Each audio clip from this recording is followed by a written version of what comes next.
Hola compañeros y compañeras de afición, bienvenidos una vez más a un nuevo vídeo. En esta ocasión vamos a hablar del por qué mueren las crías de periquitos y cómo evitarlo. Sin más, empezamos.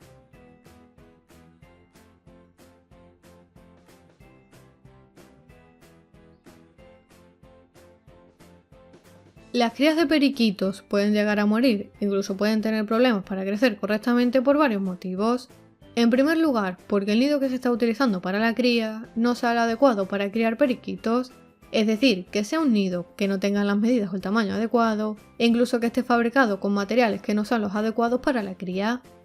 Por lo tanto, siempre que vayas a criar con periquitos australianos o periquitos ingleses, te aconsejo que utilices nidos especiales para periquitos para evitar este y otros problemas. ¿Y cómo saber cuál es el mejor nido para criar periquitos? Pues muy fácil. Por aquí arriba, debajo en comentarios, incluso al final de este vídeo, te voy a dejar el vídeo en el que explicaba cuál es el mejor nido para criar periquitos.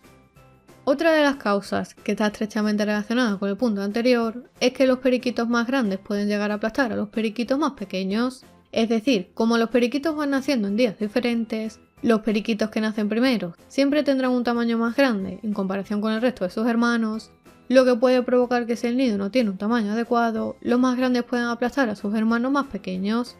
Un truco muy utilizado, sobre todo en la cría de canarios, pero que perfectamente puedes aplicar también a la hora de criar periquitos, es colocar 1 o 2 huevos de plástico, para que los periquitos más pequeños se puedan apoyar sobre ellos y de esta manera eviten ser aplastados por sus hermanos mayores.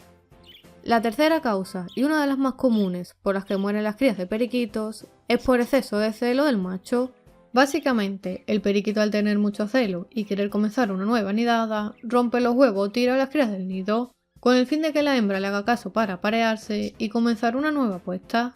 Si observas a tu pareja de periquitos y notas este comportamiento, lo ideal es separar al periquito de la periquita con una rejilla separadora para que puedan seguir viéndose y para que el periquito no pueda molestar a la hembra, romper los huevos o matar a sus crías. Por supuesto, los ácaros y los piojillos suelen ser también otra de las principales causas de muerte en las crías de periquitos australianos, ya que este tipo de parásitos se alimentan de la sangre de los periquitos y básicamente actúan de forma similar a las garrapatas o las pulgas, es decir, pican al periquito y succionan la sangre, lo que les puede provocar la aparición de enfermedades, anemias y debilidad general, e incluso puede provocar que las defensas de su sistema inmunológico disminuyan. Por ello, siempre antes de la cría es conveniente desparasitar a los periquitos para evitar que puedan aparecer ácaros o piojillos o cualquier otro tipo de parásitos perjudiciales para su salud. Si quieres que te explique en otro vídeo cómo desparasitar periquitos, déjamelo debajo en comentarios, y si sois muchos los que me lo pedís, en una semana os traigo el vídeo al canal y os lo dejaré por aquí arriba en una tarjeta.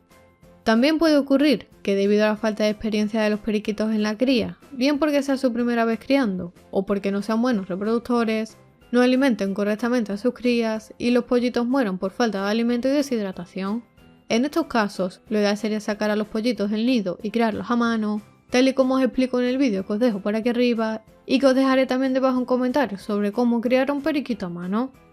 En sexto lugar, también puede darse el caso de que los pollitos de periquitos mueran por exceso de calor o por exceso de frío, ya que si los padres no les dan el calor suficiente que necesitan durante los primeros días de vida hasta que le empiezan a salir las primeras plumas, los pequeños periquitos no serán capaces de regular correctamente su temperatura corporal. Y de la misma manera, las crías de periquito pueden llegar a morir de calor si crías con los periquitos en meses calurosos, ya que el nido es un lugar cerrado en el que van a convivir durante varias semanas muchos periquitos muy cerca unos de otros, lo que hace que ya de por sí la temperatura del interior del nido sea mayor a la que hay en el exterior de la jaula. Y si a esto le sumas que fuera hay una temperatura muy elevada, pues los pollitos seguramente morirán de calor. Por ello es muy importante saber en qué época crían los periquitos australianos, por lo que debajo en comentarios te dejo el vídeo donde lo explico con todo detalle. Y por último, como siempre digo, únicamente debes destinar a la cría aquellos periquitos que estén perfectamente de salud y no hayan tenido o hayan atravesado recientemente una enfermedad,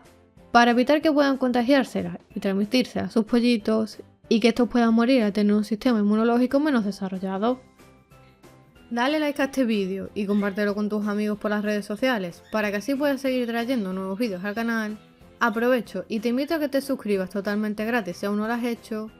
Si te has quedado con ganas de ver más vídeos de periquitos, mira este y como siempre te espero en el próximo vídeo.